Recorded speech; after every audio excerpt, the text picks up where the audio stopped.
The Anderson family reunion happened every 5 years at the old estate in Connecticut. This year, 73 relatives crowded into the grand ballroom, champagne flowing, conversations buzzing. I stood near the window in my department store dress, watching my family celebrate their success. Aunt Patricia, my niece Jennifer rushed over, her designer heels clicking against the marble. I didn't think you'd actually come. Wouldn't miss it, I said, smiling. You look beautiful, sweetheart. She glanced at my simple outfit, and I caught the flicker of pity in her eyes. Thanks. The bar is over there if you want anything. It's open bar, you don't have to pay. I had raised Jennifer for 3 years when her mother, my sister, went through her divorce. Apparently she'd forgotten. Jennifer, come here.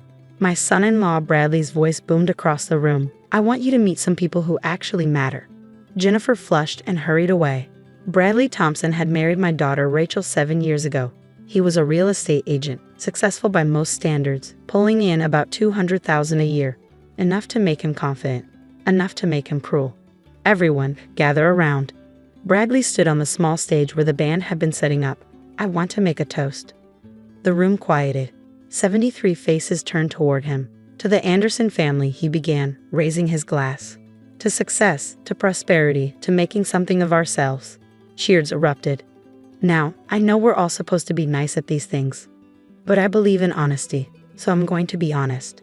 My stomach tightened. We've all done well. Jennifer just made partner at her law firm.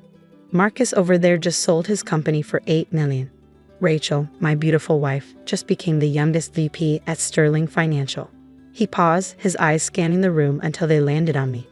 But then we have Patricia. The room went silent. Aunt Patty, he said with mock affection, standing over there by the window in her. What is that, a JCPenney special?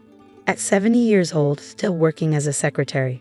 Still living in that cramped studio apartment. Still driving a car from 2005. A few nervous laughs rippled through the crowd. Rachel touched his arm. Bradley, maybe? No, honey, someone needs to say it. He stepped down from the stage, walking toward me. Patricia, you're the biggest disappointment in this family. Your sister Anne became a doctor. Your brother Robert built a hotel chain. Even your late husband had potential before he died. But you've done nothing. Accomplished nothing. You're an embarrassment. The words hung in the air like poison. My nephew Marcus cleared his throat. Bradley, that's a bit harsh. Is it? Bradley turned to face the room. She's been dead weight for decades, always making excuses. Oh, I'm happy with my simple life. Oh, I don't need much. Meanwhile, the rest of us are building empires, creating legacies. He looked back at me. What's your legacy, Patricia? Filing papers? Answering phones? I watched him, watched the self-satisfaction on his face. Watched my daughter look away, unable to meet my eyes. Watched 73 relatives stand silent, some embarrassed, some nodding in agreement. Are you finished? I asked quietly. Finished? I'm just getting started. Do you know how embarrassing it is when my colleagues ask about my family? Oh, and what does your mother-in-law do? What am I supposed to say? I smiled, the same smile I'd perfected over 45 years. You could try the truth. The truth is you're a failure. Interesting. I set down my water glass. Bradley, you're very proud of your real estate career, aren't you? He blinked, confused by the shift. I'm one of the top agents in the state. That's impressive. Tell me, where do you live? What? Your house? The one you and Rachel live in. Where is it? Bradley's chest puffed. Westchester. 4,000 square feet, 6 bedrooms, pool, 3-car garage. I showed it to you once, remember? You said it was nice. He said the word mockingly. It is nice, I agreed. Do you own it? Of course I own it. Well, the bank owns most of it, but I'm paying the mortgage. What's your point? Just curious. I pulled out my phone. The new iPhone my family assumed I bought on credit. What's your address again? Rachel spoke up, her voice tight. Mom, what are you doing? Humor me, sweetheart. Bradley, the address? He rattled it off, looking around the room for support. People were watching now, confused. I typed into my phone, then turned the screen toward him. Is this your house? He leaned forward, squinting. Yes, that's. Wait, why do you have the property records? Because I own it. The words fell like stones into still water. Bradley laughed, that same condescending sound. That's ridiculous. I bought that house 3 years ago. No, I corrected gently. You signed a lease to own agreement 3 years ago through a holding company called Westchester Properties LLC. That's my company, Bradley. You don't own your house. You're renting it from me. The color drained from his face. Rachel's hand flew to her mouth. Mom, that's impossible.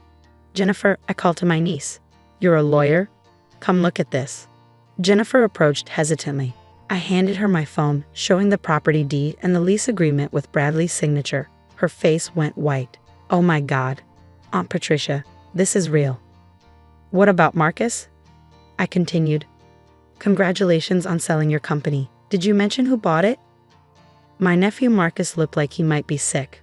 The investor who bought my company was anonymous, through a firm called Anderson Capital Group. That's me, I confirmed. I thought the name was a nice touch. Paid $8 million, just like you said. Fair price. The room was dead silent now. And Jennifer, sweetheart, that law firm you just made partner at? Sterling, Mitchell and Associates? Jennifer swayed slightly. Please don't. I'm the majority shareholder. Have been for 12 years. Bradley found his voice, though it shook. This is some kind of joke. Patricia, you're a secretary. You live in a studio apartment. I'm the CEO of Anderson Capital Group. We manage a portfolio worth $2.4 billion. And yes, I do live in a studio apartment, the penthouse of the building I own downtown. I like the view. My brother Robert stepped forward.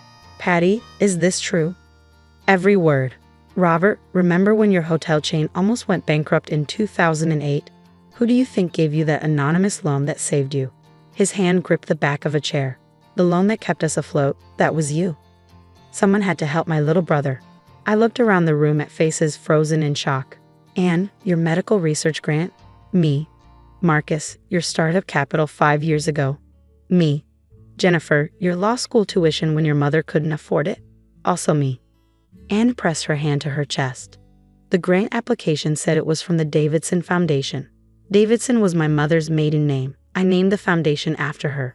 Rachel was crying now, mascara running down her cheeks. Mom, why didn't you tell us? I tried, honey. Every time I visited, you were too busy to talk, too embarrassed to introduce me to your friends, too concerned about what Bradley thought. I turned back to my son-in-law. Bradley, you asked what you should tell your colleagues about me. How about this? My mother-in-law is one of the most successful real estate investors in the state. She owns 47 properties, including the building where my office is located. His face went gray. My office building.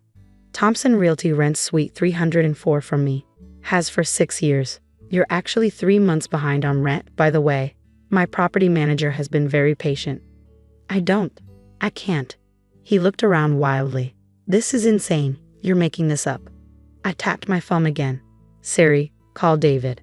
Calling David Morrison, my phone announced. The call connected on speaker.